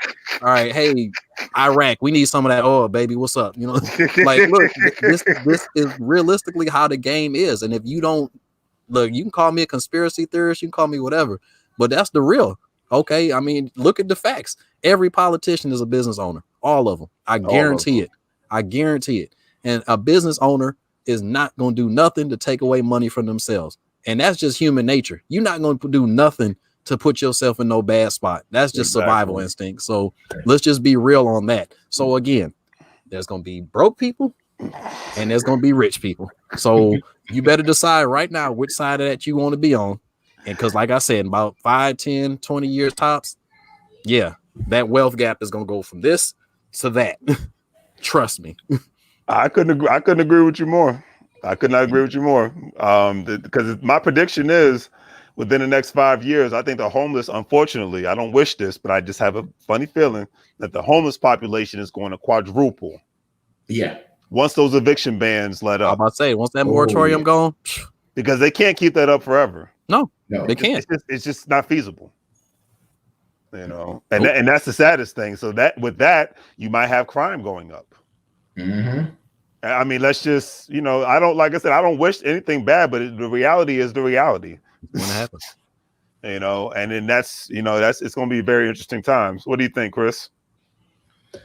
I mean, yeah, both nailed it. I mean, wow. First of all, I didn't know that was going to happen with the military like that. That caught me. That blew my mind. I'm like, oh my God. That caught me. I felt bad when I first saw that. I was like, man, thank God that dog came out when I did. Because that was a lot of people a lot of people banked on that dog on 20-year dog on 20 and done. Because a lot of people, some people are actually in some seriously bad situations, and they go into the military to get themselves out of that to a better one. So now, especially the people that like graduating high school now that might want to go to the military, they now have to start. They're going to start thinking about investing now because of just what you just said. Now, 20 years from now, when at least in the United States, we're going to see a grand exodus, in my opinion. I believe that. Because we're going to see, because we already know, at least by all these major companies, especially the company I work for, I'm not going to mention no names for, but they do have a lot of locations in India, Manila in the Philippines, a lot of places in Mexico, and they also got Singapore and Chinese connection. So we're going to see literally a grand mass exodus with a lot of people that actually has like they already made 6 figures. They already got a nice 401k nesting and everything like that. They're ready to call it quits, retire, but they're about to sell their property or rent the property out, pack up their stuff, and they're gonna go to another country where their value of dollar stretches. I joke around with this with my wife. I actually might make this happen when my kids are when they're turned 21. Right. I might think about moving to the to Costa Rica because I just love the location. But that's one of those ideas I put out there that I actually might make happen. And then also a lot of people. Actually, one of my coworkers actually just left our company. And he lives in the Philippines, and he was telling me, man, life is great down here. And he sent me some pictures. I'm like, man, that looks like us. Are you trying to go out there and see what's going on? Seriously, we sleep on a lot of these countries, but trust me, they living good. Oh yeah. So I can't wait to go to Africa. This for the United States because it's the standard of living is getting too high in certain areas. California for starters, Northern Virginia, New York City, especially New York and California when they get taxed the most. Right. You might have some more people like they don't want to leave the country. They might move down to Florida, might come out here to Texas. But the majority of us, we gonna get out the country. We might go to Canada, but we might go right to Asia or something like that. Have a good old time and stuff. So you know what? Now this statement I read. I know you both obviously you know who Dick Gregory is, correct? Mm-hmm. I finished reading his book a couple of weeks ago, and it was his last book he wrote before he passed away. And he stated something that kind of brought chills to me. And I want to get your perspective on this. Do you think America's in decline? Because that's what he said. He said he was talking about how a lot of states throughout the country, from the West Coast, East Coast, down South, are continuously losing jobs, and how the future looks like, as you both just stated, how there's going to be a mass exodus of corporations leaving the United States. So do you think America's in decline? And nobody's saying anything bad about America, anything of that nature. This is a great country, but I just want to get your perspective on that. I'm not going to say decline. Okay. I'm going to say in denial. Okay. I'm going to say in denial because of everything that's going on in this country with just on the financial side, racial injustice, so many things that's going on in the United States where you have other countries publicly telling us, hey, especially in Africa, come home. You got a lot of people say, come home, or come over here to us. We'll grant you citizenship. Now they don't tell you what the process is for that, but they'll tell you, like Ghana, Nigeria, the Ivory Coast. Come on home. You belong here. You're not welcome over there. Come on to us. We'll find a way to get your business going over there. Overseas, like us, the Caribbeans. Come on home to us. You don't belong here no more. They don't like you. You're getting killed and beat by police. Come on down. So you're seeing that to the point that we're in denial with our own situations. Right. So it's gonna be one of those things. Like I said, a lot of things are going to happen, and everything that y'all both touched on to what I'm saying, I can see maybe in about 10 to 15 years stuff is going to happen. Right. Because it's happening so fast right now to the point that it's smacking us in the face like, wow, here it is. So we're just in denial. That's what I'll say. What do you think, Money Mike? Again, I'm gonna agree with Chris. I don't think we're in decline.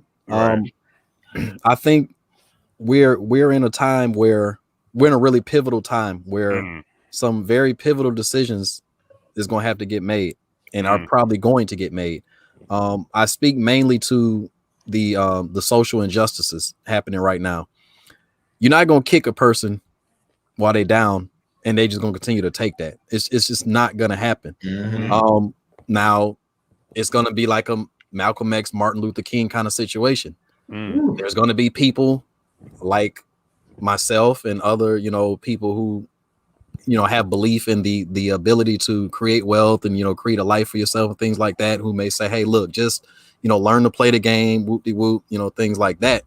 And then there's going to be others who have no faith in that, and may not have the patience to wait, or may not have the desire. I mean, and some people, I understand. I'm like, why are we? It's almost like we're begging these people to accept us, or to treat us fair. And I'm like, okay, in the land of opportunity, the land of freedom, this is what you told us you was gonna give us. You founded this nation on equality and freedom and opportunity, but why we ain't getting that? And so, honestly, I mean, this might sound crazy, but there may be another civil war in America. I hope not. God, I hope not. Me just looking at the overall bigger picture of this, I mean, it's already kind of, to me, I feel like it's developing already. A lot more people are starting to arm themselves. That is true. They're preparing, because again, people are not just going to keep taking abuse. And I don't see the system changing. I don't see that changing. Like I said before, people in power are not going to create anything to diminish their power. If anything, they're going to do something to make their power greater. Exactly. So I honestly don't feel like equality is something that will ever really happen, because again, that's just human nature. The survival instinct, the laws of power, all these different things. Nobody's going to give up power. I'm sorry. That's just the honest truth. Nobody's going to give up that power. It's just not going to happen. So again, people are going to do one or two things. They going to find their way to fit into a niche or whatever, or they're going to use, extreme means to impose that. This is why, things like crime and stuff happen now. They're like, look, I ain't got it. I ain't got no job, I ain't got no skills or whatever. So guess what? Hey, listen, if you at that ATM and, I got my hands on a pistol, look, I'm sorry. You don't have to come out your pockets. And, with this social injustice thing, the same thing. Hey, look, if y'all going to keep doing this to us, we're going to retaliate. Okay. And at some point, okay, well, look, people might just doggone shoot a cop as soon as they pull them over. Like, look, you ain't going to get me first. Or look, they might just like, look, I mean, there's people with those mindsets. And so America is poised to be in some very chaotic times if we don't get some kind of handle on what's going on. And it could be, like I said, it could be a civil war. It could be, a huge decline in the country, like I said. And it's going to be crazy.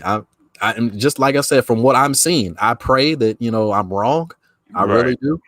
But I mean, this is what I'm seeing, and I'm not basing this on any biases or nothing like that. I'm just, look, it's you look at the TV, you turn the TV on, and I don't know if that's by design. They may be showing this to incite those kind of feelings. They may be provoking something. You know what I'm saying? Like, okay, hey, we gonna show y'all getting killed all the time. What you gonna do about it? Kind of a situation, and again, these are just all thoughts that are coming to my head as this conversation is going. But these are things we need to start looking at. We need to learn to empower ourselves first and foremost. Absolutely. Stop relying, because that dream is dead. First and foremost. And I'm not an anarchist. I'm not like, but I mean, realistically speaking, I mean, what do we need the government for? Like, honestly speaking, what do we need them for? I don't need another man to decide anything for me. Okay. Like, if I want something from life, I know how to get it. If the roads are jacked up, guess what? Okay. I know how to fix them. Okay. Not me personally, but I mean, I'm just saying, we have the resources, to get that fixed.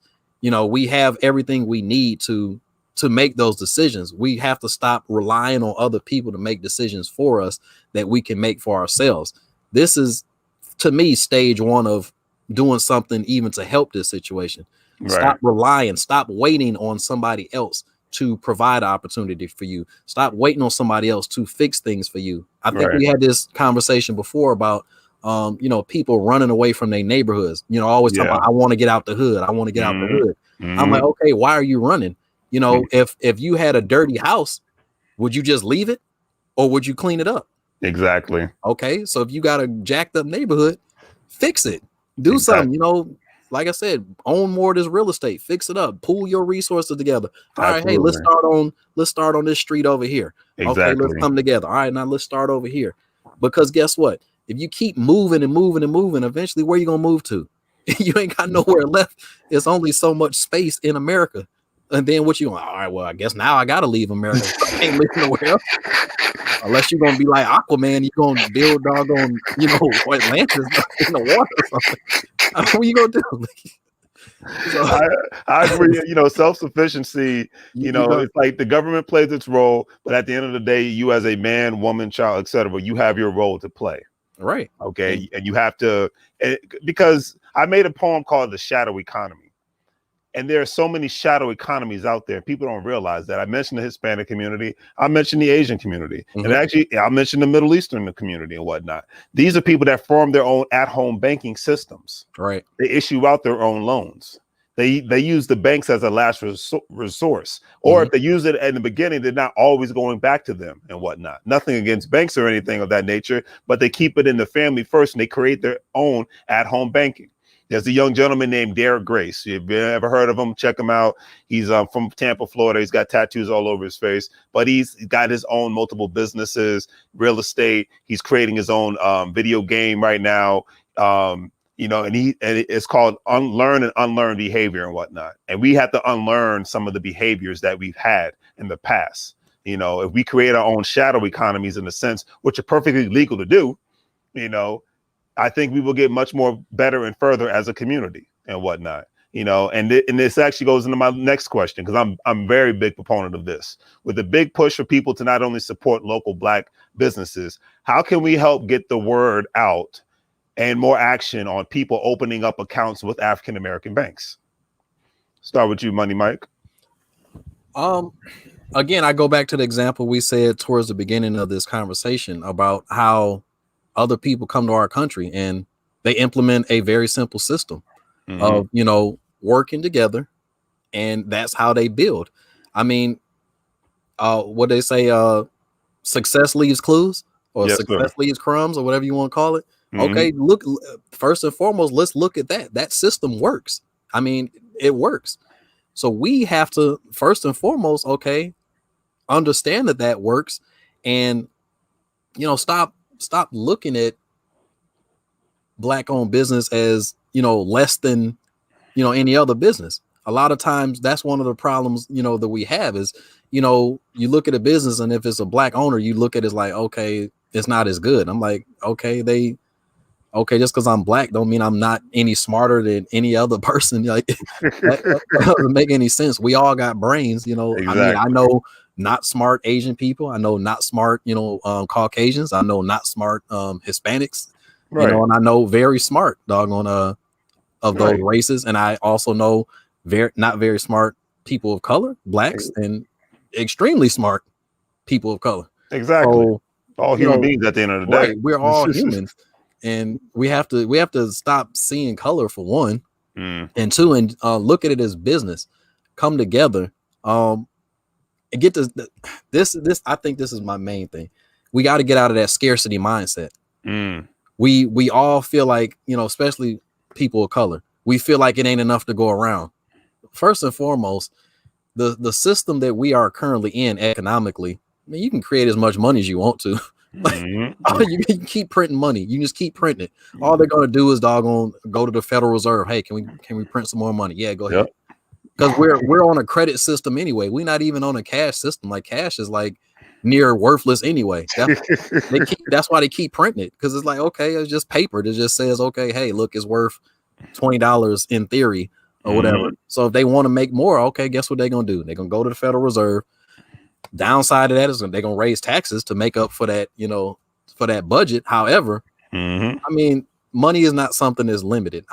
They may say it's a limited resource, but no, it's not, because you always can trade something. I mean, that's just how the game goes. So you have to get out of that mindset, and that's what people of color do. They don't believe it's enough for us all to eat, and so we pulling each other down. We not working together. It's just all me, instead of us. And where we can build power together, we can, build what we need to do. And it's not about separatism. It's not about, we want to, be alone. It's about, okay, hey, look, we need one another. Exactly. And let's help each other out.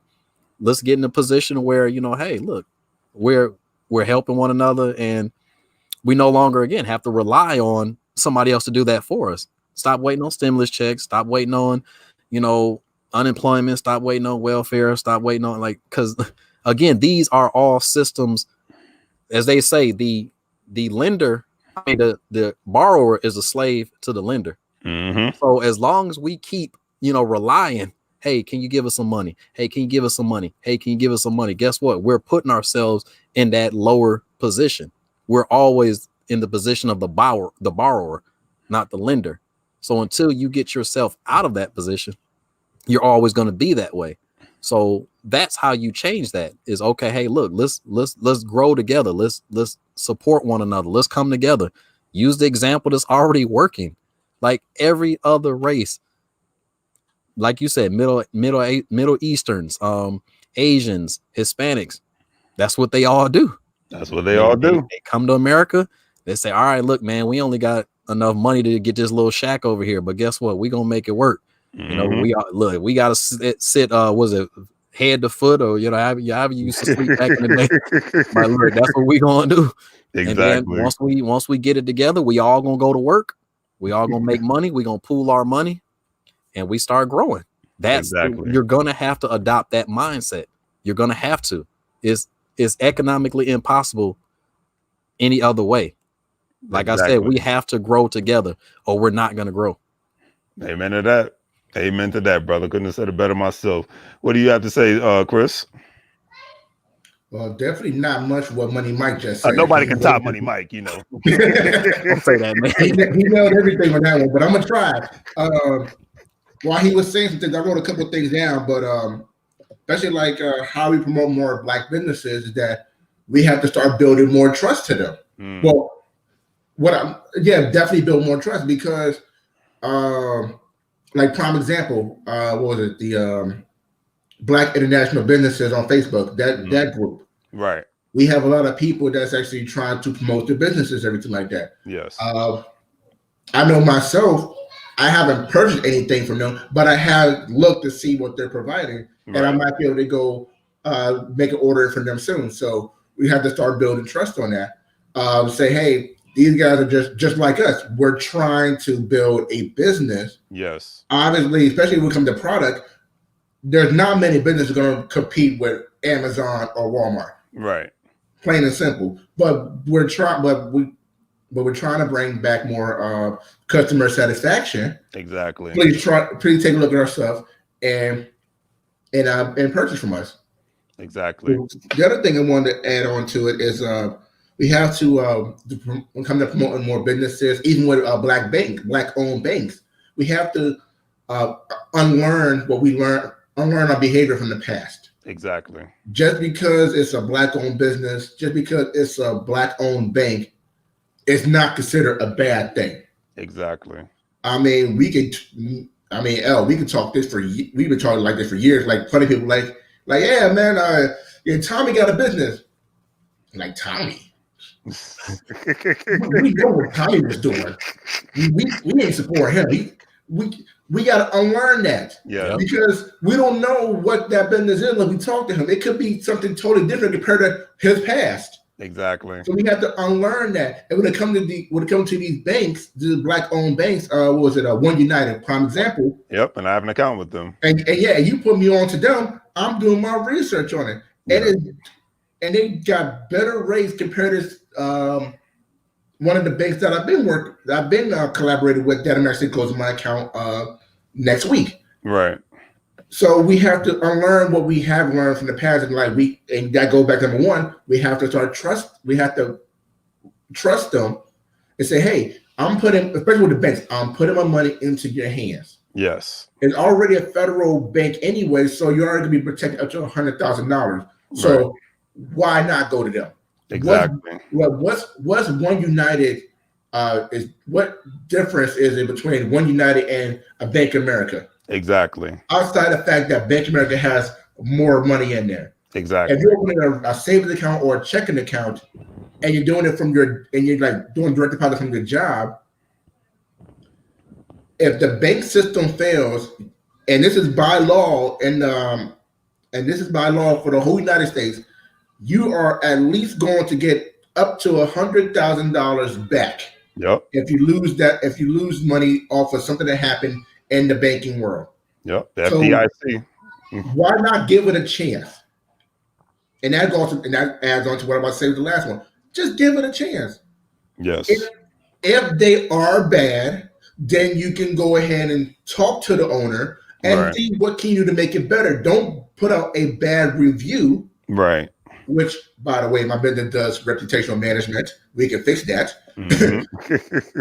But you don't want to put a bad review in there without talking to the owner, see what you can to fix it up. Now, if that owner is bad and gave you a bad product or bad service, and they're not trying to help fix and make it better, then you can do that because you're out of options.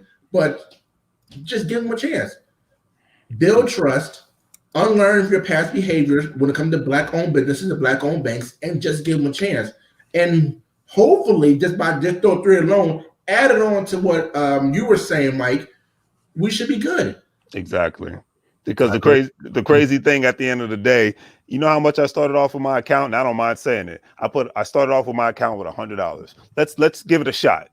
Yeah, that's cool. Let's give it a shot. Let's start from there before I shift mostly, over to that bank. Let's see how it works. And I was like, you know what? This is good. And I felt pride putting money into that bank account. Yeah. Because I know the saddest thing is we have our biggest bank is One United. We have other Black banks, but the One United is the biggest one. But guess what else we have? We have a Black Amazon. It's called We Buy Black. And guess what? People can go on We Buy Black and sell products because that's what I do. They pay the monthly fee just like they would if they're selling on Shopify or selling on Amazon. So I'm tired of hearing the excuses of, well, this isn't happening. Well, put your money where your mouth is. Right. Yeah. We can come on social media and talk all the stuff we want to talk all day, every day. But let's be realistic. When you I always quote Damon Dash, when you put your money up, everything else walks. And you know what? To add on to that, what Dame said, just like I said, when Dame put his money up, yes, sir. If anything goes wrong, he only can blame himself, not nobody else. Exactly. So that makes you go extra harder on it because it's your money. It's your money. Your money. You're like, okay, it's nobody else's fault but mine because I didn't do what I had to do to get that back. Right. Exactly. So, period. Period. And thank you guys. I know we've been on for almost 2 hours. We have almost 300 people watching. Please hit the like button, family.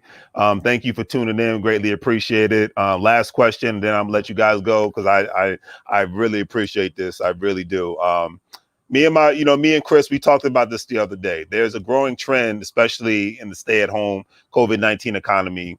The growing trend is that church and other organizational memberships are down.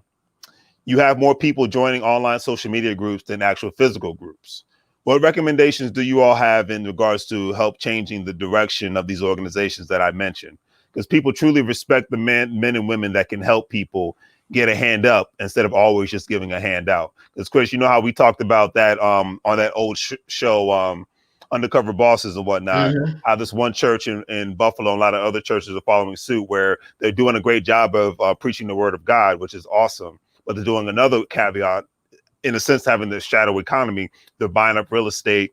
They're having their own maintenance companies, janitorial companies, landscaping companies, Subway franchises, 7-Eleven franchises and whatnot, because they notice the biggest problem with their congregation is not their faith, it's not the love of God, but the lack of financial resources. So that was a quick conversation you and I had, Chris. Money Mike, why don't you take the lead on that one? Well, you actually kind of got that ball rolling for me when you kind of started discussing the financial aspect of it. I think in the past, we looked at the church as the pillars of the community. They were responsible for a lot of the community, a lot of the activism, things like that. But the church started to lose some of its power because of the financial aspect of it. A lot of churches kind of depend upon, the tithes and things like that. I mean, that's kind of like their revenue stream in a sense. And, we don't want to put a negative spin on that, but I mean, the truth is that's how the church is maintained, by those contributions. Of course, yeah, the government, provides them with, funding as well. But for that church to truly grow, the members have to take an active, role in that. Now, in order for that to happen, I mean, you can't give what you don't have. So the importance of financial education to the congregation will really help that, as as they become more self-sustaining financially, they can contribute more to the church, and the church can then actually implement the programs, because I mean, we all have been to church, there's no shortage of ideas and things that the church is trying to do for the community. Unfortunately, a lot of times they run into that problem. They just don't have the resources to really get out there and get after it. So we have to empower the members, get them in position where they can contribute more. And that's another thing. Let's not stigmatize that, and let's not make because a lot of the churches, I think they're kind of going about it the wrong way sometimes. I've I've heard stories of where some churches ask people for their tax statements in an attempt to kind of like gauge what they should be tithing. And I'm like, that's kind of a bit much. Like, and when I heard that, I was like, wow. But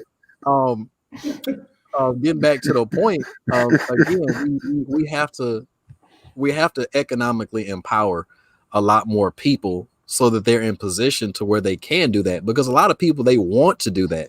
Yes. The spiritual side of us, we want to give, we want to, improve, especially our church homes, because that's where we get our spiritual food. And so, it shouldn't be a problem to say, hey, look, if I got it, I mean, of course, hey, tithes. I mean, we should be able to live that way anyway, not to try to push spirituality on anybody but that's kind of how that works. If you're a believer in Christianity, I mean, 10%, that's not yours anyway. Right. So, but it doesn't stop there. Help the church grow, and once the church grows, they can get back to that role as the pillars in the community and begin to, implement, like you said, the shadow economies, the doing the maintenance things, all these different things. They can begin to do that because they now have the resources. Now, I will say this, 'cause I talk money all the time, but I will say, don't let the lack of money stop you, because there's too many ways, too many resources to make things happen. I mean, shoot, honestly speaking, I could show people how to do things just by fixing their credit, realistically speaking, because I mean, you don't really need the money. Like that's not the issue. Because once your credit where it need to be, and I can speak from personal experience, the banks is willing to like they gonna throw money at you. Credit card companies be sending you doggone cars in the mail all the time. You're getting pre-approved for this, that, and the third. Your credit score right, you can walk into a bank right now and say, hey, I want a line of credit for X amount, and they gonna give it to you. You can get it. If your credit is like 750 or better, shoot, you can walk into almost any bank in America right now and get 15,000 or better, like just by sitting down and signing a piece of paper. Yes, sir. So these are the things, the understanding of how those systems work. And again, it's the financial education, the credit, the management of resources, and understanding those things. You can be more active in that role and, help the church, to grow the community and be more involved in that. So that's honestly my answer from it. And I really hate to come from it from a financial stance, but I mean, a lot of it, honestly, it kind of stems from those resources. Like, what do you have available to you, and your knowledge of how to get your hands on those resources. Is I think where the real key is. It's not just the money, but understanding, again, how to manage it, how to actually get your hands on it, how to create those things, so that now, again, it's no longer a problem. Hey, look, you can use doggone credit to start tithing if you need to. Yes, sir. I've sent tithes on my Amex card before. I know that's right. Just for the rewards, I have the money, but like, again, I'm getting off on the tangents, but it's all about just understanding how resources work, developing that creative mind, rebuilding that church so they can get back to doing what their true job is, and that's, you know, to uplift the kingdom of heaven. And you know, earth is a part of that. Yes, So, sir. you know, for them to get back out into the communities and improve these communities, you know, though that's what's going to do it. Yes, sir. Absolutely. And please, Chris, go ahead and take your time. I'm gonna take my dogs out real quick. So go for it, sir. Man. Whew. I mean, you nailed it on the head right there, Mike. Definitely, the church is supposed to be a pillar of the community. It's supposed to reach out and help the people that's unable to be helped or able to get the help that they need. Um, but at the same time, just like anything else that goes on in this world, it's also a business, and you do need funding to handle that. Like my daughter daycare, which is also it is a church. They did a lot of like food drives here and there, cookouts and everything like that to get some funding for certain trips or certain things that's going on with the church. I definitely, for myself, what I'm working on right now is actually I need to actually talk to the pastor. I actually got him on speed dial, but he said he needs a website developed. I'm actually going to do that for free. At least get that going because as of right now, with the coronavirus, they can't have people in the church. Right. So I'd rather at least help develop the website so that they don't want to do it at home. They can still do certain things at the church and still actually spread the gospel. That's one thing. But that's on me what I'm going to do. But at the same time, we just the community once again must just build trust with the church to go ahead and say, hey, y'all need some more funding to do this or that. Here's my tithes for it.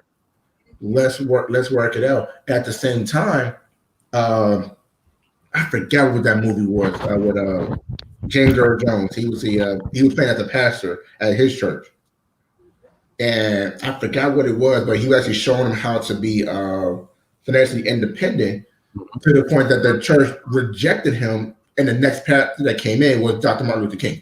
I forgot what the title of the movie, and if I find it, I'll definitely add it to the chat box after this. But it's the same thing. We have to also at the same time with the church, build financial counsel. So when you do get those ties and you get those funding, then you could actually be like, okay, how can we utilize this money to the best way of our ability? And at the same time, with everything else, self-education. I mean, to educate on certain things because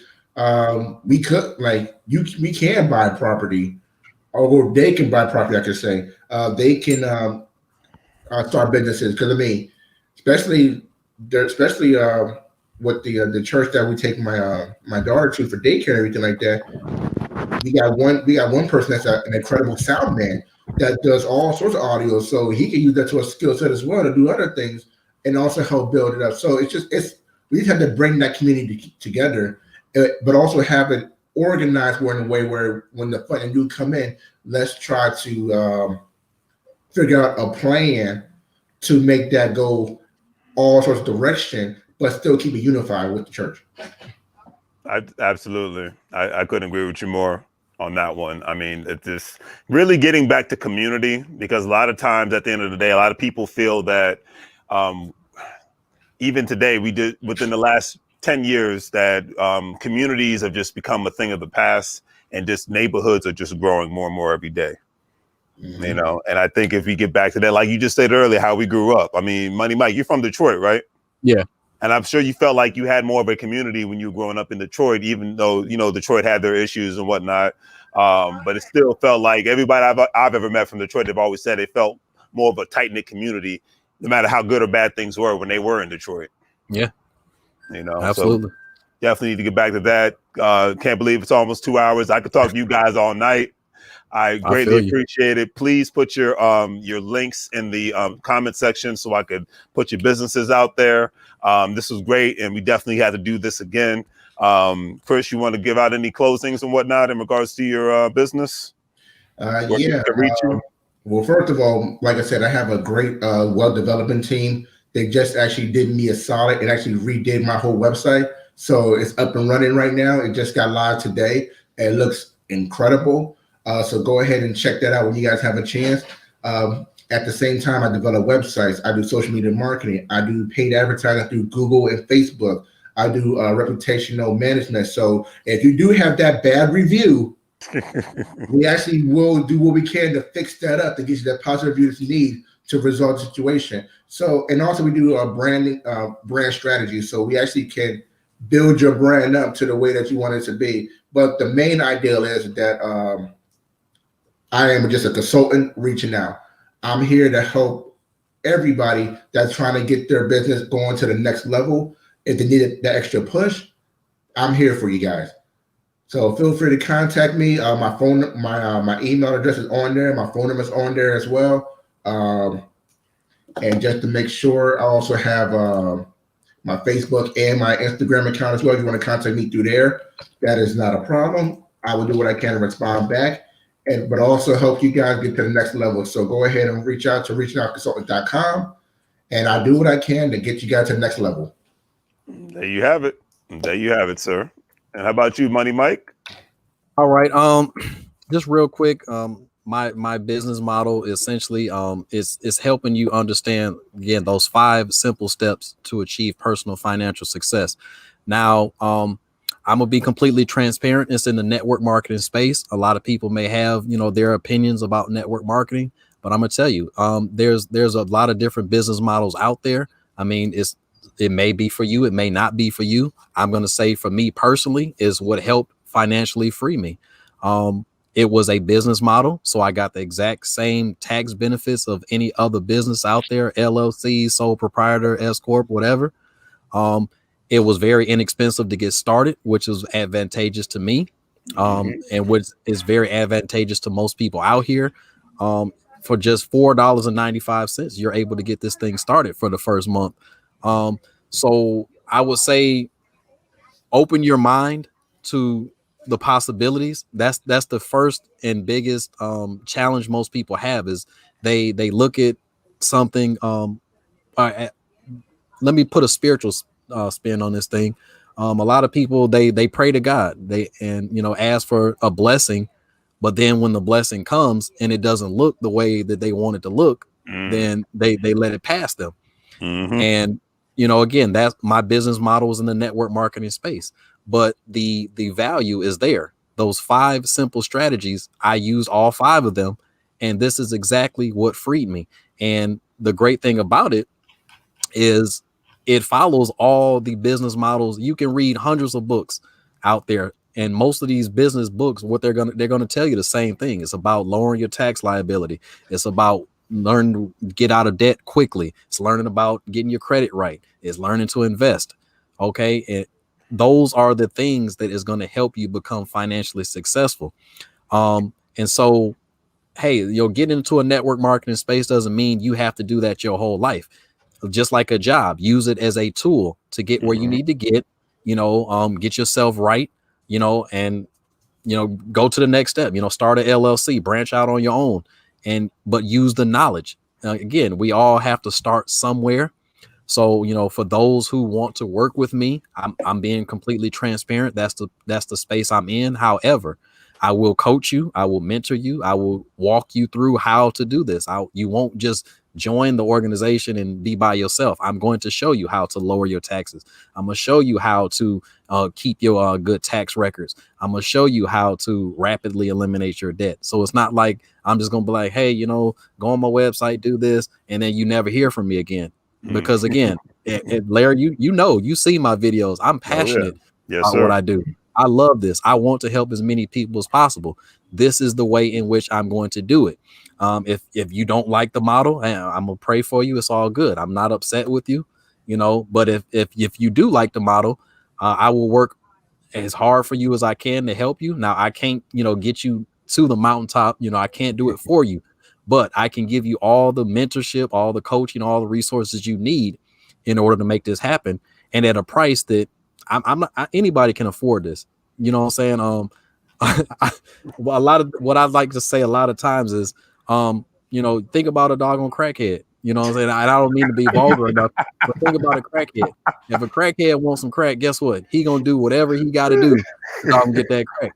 So, you know, if you gonna let $4.95 stop you from, you know, getting to that step of reaching your financial dreams, then, you know, I'm gonna say, look, don't let a doggone crackhead out hustle you. That's all I'm gonna say. You know what I'm saying?